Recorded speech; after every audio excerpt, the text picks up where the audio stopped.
run this mother.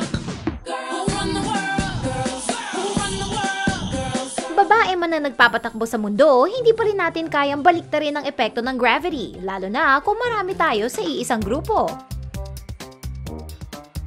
Ito ang natutunan ng 250 babae sa Rosary High School na nagsiksikan sa isang luma at bulok na entablado noong Sabado para sa annual Golden Red Rally performance. Nagsasayaw sila sa kanta ni Beyonce nang biglang... One more time, panoorin natin ulit. Ito pa, in slow motion. Nahulog sila diretso sa butas na may 10 talampakan ng lalim. Ang good news, 24 na estudyante ang nangailangang dalhin sa ospital pero walang seryosong nasaktan. May mga nabaling buto pero lahat sila ay nasa piling na ng kanilang mga pamilya.